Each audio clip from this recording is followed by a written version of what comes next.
සියලු දෙනාම අයිබෝන් කියලා අදත් පිළිගන්නවා IT Bucket YouTube channel එකට.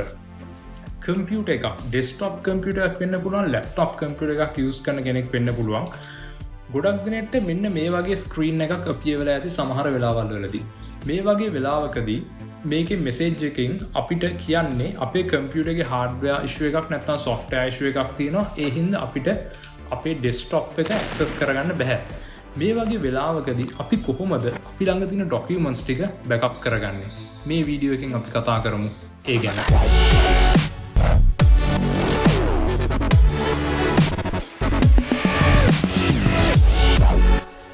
right.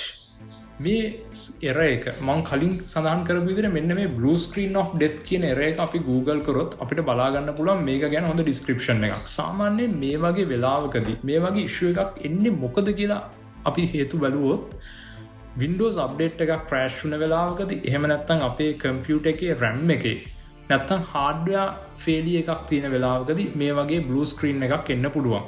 ඊට අමතරව virus attacks වලදී මේ වගේ blue screen එකක් අපිට අපේ computer එකට එන්න පුළුවන්. මේ වගේ වෙලාවකදී අපිට අපේ desktop එකේ නැත්නම් hard disk එකේ තියෙන documents access කරන්න බෑ. අපිට අපේ කම්පියුටර් එකට ඇක්සස් කරගන්න බැරි වෙලාවකදී අපි මොකද කරන්නේ? ඒ ડોකියුමන්ට්ස් ටික අපි බෑකප් කරගන්න කම්පියුටර් රිපෙයාරින් ප්ලේස් එකකට ගිහිල්ලා අපි අපේ එක්ස්ටර්නල් හાર્ඩ් ඩිස්ක් එකට එහෙම නැත්නම් පෙන් ඩ්‍රයිව් එකට මේ ડોකියුමන්ට්ස් ටික ගන්නවා.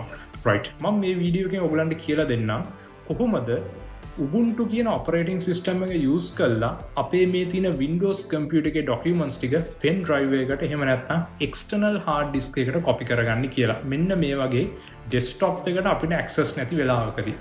රයිට්. අපිට පුළුවන් Google එකට ගිහිල්ලා Google එකේ ටයිප් කරන්න Ubuntu කියලා. Ubuntu කියන්නේ free open source Linux operating system එකක්. අපිට පුළුවන් මෙතනින් Ubuntu කියන download Ubuntu desktop කියන එක ක්ලික් කරාට පස්සේ download Ubuntu desktop කියන මෙන්න මේ Ubuntu 22.4 කියන version එක තියෙන්නේ. මෙතනින් අපිට download කියන බටන් එක ක්ලික් කරලා මෙන්න මේ version එක download කරගන්න.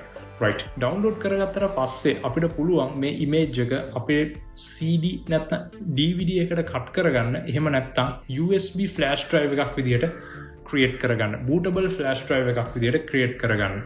කොහොමද pen drive එකක් bootable විදියට create කරන්න කියලා link එක මම පල්ලෙහා description box එකේ දාන්නම්.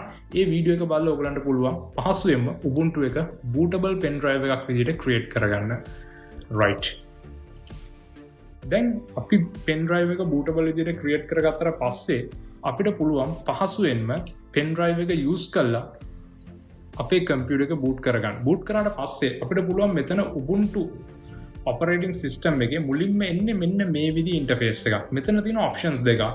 try Ubuntu and install Ubuntu කියලා. අපිට පුළුවන් language එක English default select වෙලා තියෙනවා.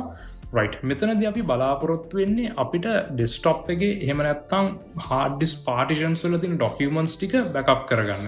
ඒ හින්දා අපි මෙතනදී click කරන්න ඕනේ මෙන්න මේ try Ubuntu කියන එක. try Ubuntu කියන එක select කරාට පස්සේ අපේ computer එකට Ubuntu operating system එක install වෙන්නේ නැතුව එයා Ubuntu software එක හරහාම අපිට desktop එක load කරලා දෙනවා. right. මේකට පුංචි කාලයක් ගන්නවා. අපි බලමු කොහොමද අපේ desktop එකේ තියෙන documents ඊට පස්සේ pen drive එකකට එහෙම නැත්නම් external hard disk එක plug කරලා copy කරගන්නේ කියලා.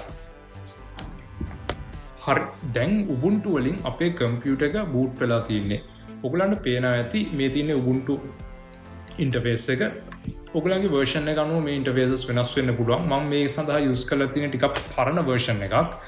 right. අපිට පුළුවන් මෙතන files කියන එක click කරන්න. මේ files කියන එක click කරාට පස්සේ අපිට open වෙනවා files window එක. right. files window එක open වුණාට පස්සේ අපිට පුළුවන් දැන් මෙතනින් අපේ hard disk ටික තාම visible වෙන්නේ නැහැ. අපිට පුළුවන් මෙතන other locations කියන එක click කරන්න. other locations කියන එක click කරාට පස්සේ ඔයාලගේ මෙතන තියෙන partitions ටික මෙතනින් මේ විදිහට පෙන්වන්න ගන්නවා. right. මගේ දැනට තියෙන එක partition එකයි මම මෙතනින් මෙන්න මේ partition එක select කරගන්නවා. select කරාට පස්සේ අපිට මේ විදිහට මෙන්න මේ Windows තියෙන operating system එකේ තිබ්බ documents ටික ඒ folders මේ විදිහට පෙන්නනවා. right. ඇත්තටම දැන් මෙතන තියෙන users කියන මෙන්න මේ folder එක. users කියන folder එක ඇතුළට ගියාට පස්සේ ඔයගලන්ට පෙන්නයි ඔයගලන්ගේ නමින් තියෙන user account එක. ඒ කියන්නේ ඔයගොල්ලෝ Windows වලදී පාවිච්චි කරපු user account එක. right. ඒක administrator වෙන්න පුළුවන්, තමන්ගේ නමින් හදාගත්ත account එකක් වෙන්න පුළුවන්. right. මගේ මෙතන තියෙන IT bucket කියන එක මම මේක double click කරාට පස්සේ මට මෙතනදී desktop documents downloads කියලා මෙන්න මේ විදිහට folders ටික list වෙනවා. මම මෙතනදී desktop කියන එක click කරොත් මේ විදිහට කලින් තිබ්බ මගේ මේ තියෙන folders ඒ වගේම මේ තියෙන text files මේ විදිහට අපිට ඩිස්ප්ලේ වෙනවා බලා ගන්න පුළුවන්. අපිට පුළුවන් පහසුවෙන්ම අපේ pen drive එකක් එහෙම නැත්නම් external hard disk එකක් plug කරලා මේ ටික copy කරලා අපේ external hard disk එකට paste කරගන්න. මේ විදිහට අපේ තියෙන ඕනම document එකක් පහසුවෙන්ම computer එක crash වුණ වෙලාවකදී පවා මේ Ubuntu කියන software එක use කරලා අපේ documents ටික පහසුවෙන්ම copy කරගන්න පුළුවන්. මම හිතනවා මේ වීඩියෝ එක ඔයගලන්ට වැදගත් වෙන්න ඇති කියලා.